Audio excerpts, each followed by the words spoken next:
दोस्तों, आज मैं आपके लिए एक इक्वेशन का सवाल लेके आया हूँ। आप थोड़ी देर माइंड को एकदम कंसंट्रेट होकर के ध्यान लगा के सुनिए। आपके कम से कम कैसा भी क्वेश्चन कहीं भी कोई भी एग्जाम देंगे तो 2 नंबर का आएगा आपको। तो आप ध्यान से लिखिएगा कि एक तो आलेख कैसा होगा, एक आता है कि इसके कितने हल होंगे, और एक आएगा आपका कि ये संगत होगा कि असंगत होगा।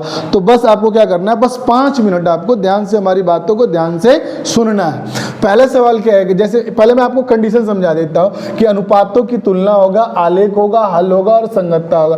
तुलना का मतलब होता है कि a1/a2 b1/b2 अगर इसके बराबर नहीं होता तो a1 b1 क्या होता है। जैसे हमारे पास इक्वेशन होता है 5x - 4y + 8 = 0, 7x + 6y - 9 = 0। तो यहाँ जो पहले आएगा a1 b1 c1 a2 b2 c2। तो आपको यही देख करके सिर्फ ये तुलना करना है कि ये बराबर है कि नहीं है। अगर बराबर नहीं है तो इसका जो है केवल एक हल होगा।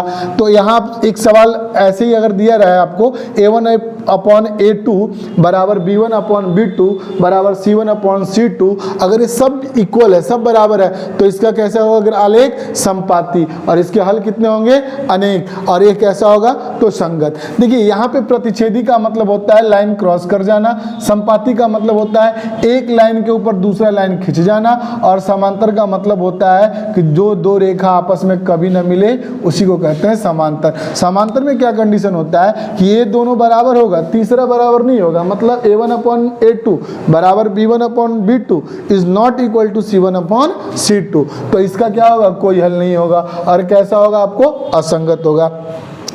चलिए मैं आपको एक एग्जाम्पल के थ्रू समझाता हूँ। आप इन सवालों को देखिए, बिना हल किए आप बताएंगे कि ये कैसा होगा। जैसे 5x - 4y + 8 = 0, 7x + 6y - 9 = 0। तो आप देखिए यहाँ 5 है, यहाँ 7 है, यहाँ 4 है, 6 है, क्या ये इक्वल है? 5/7 इक्वल है क्या 4/6 के? तो नहीं, ये नॉट इक्वल है। तो जब नॉट इक्वल होगा तो इसका ग्राफ कैसा होगा, प्रतिच्छेदी, और हल कितने होंगे, 1, और कैसा होगा, ये संगत होगा। एक क्वेश्चन में आपको मैं 3 सवाल समझा रहा हूं। इसमें अगर आप देखें कि आलेख कैसा होगा तो प्रतिच्छेदी होगा, और इसका जो है हल कितना होगा तो केवल 1 होगा, और कैसा बनेगा, ये संगत बनेगा।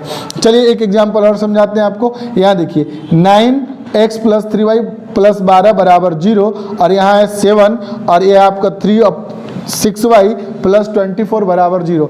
a1 9 है, और यहाँ पे a2 है 7, ये 3 है और ये 6 है। तो यहाँ पे भी आप देखिए क्या इक्वल है, क्या नहीं है। चलिए एक एग्जाम्पल आपको इक्वल वाला समझाते हैं। अगर मैं इसको 18 कर दिया तो अब देखिए, तो अब तीनों इक्वल हो जाएगा। 9 18 3 6 12 24 सीधा 2 गुना आ रहा है। तो हम देख रहे हैं कि तीनों बराबर हो जा रहा है। तो जब तीनों बराबर होगा तो इसका जो ग्राफ होगा कैसा बनेगा, समपाती। कैसा बनेगा, ये समपाती। और जब समपाती बनेगा तो इसके हल कितने होंगे, अनंत। और इसका वो संगत असंगत क्या होगा, तो इसका हो जाएगा संगत। यानी 2 कंडीशन में संगत होता है, एक प्रतिच्छेदी और एक होता है आपका संपाती। चलिए एक एग्जांपल और देखिए। 6x - 3y + 10 = 0, 2x - y + 9 = 0। अब यहाँ पे आप देखिए 2 3 6 1 3 माइनस तो कट जाएगा, ये दोनों बराबर है, और ए बराबर नहीं है। तो जब ए बराबर नहीं है तो ये हमारा हो जाएगा समांतर। कौन सा हो जाएगा, ये समांतर। और इसका ग्राफ कैसा बनेगा, तो समांतर बनेगा जी। और इसके हल कितने होंगे, इसके कोई भी हल नहीं होंगे। और ये कैसा बनेगा, इसका संगत या असंगत, तो असंगत। असंगत सिर्फ इसी कंडीशन में होता है। आपको ध्यान रखना है कि असंगत जो होता है वो जो होता है आपका सिर्फ और सिर्फ समांतर रेखा में। बाकी अगर आपका प्रतिच्छेदी रेखा और संपाती रेखा है तो ये दोनों संगत को फॉलो करेगा, और ये जो है हमारा सिर्फ और सिर्फ जिसको हम कहते हैं समांतर रेखा, असंगत, इसी को फॉलो करेगा। चलिए इस सवाल में हम दिखाते हैं आपको। सिर्फ आपको बताना है कि ये संगत है या असंगत है, संगत या असंगत। x + y = 5, 2x + 2y 5/10। यहाँ देखिए 1/2 1/2 और 1/2 सब बराबर हो गया। तो जब सब बराबर हो गया तो क्या होगा, संपाती। संपाती नहीं बताना है आपको, सिर्फ संगत और असंगत बताना है। तो ये सिर्फ आएगा आपको क्या, संगत। यहाँ पे देखिए 1/3, फिर 1/3 माइनस कट जाएगा, 8 दूनी 16, ये इक्वल नहीं आ रहा, तो ये आएगा आपको असंगत। तो आपको पहचानने के लिए उम्मीद है आपको अच्छा समझ में आया होगा। आज के लिए बस इतना ही। जय माता दी।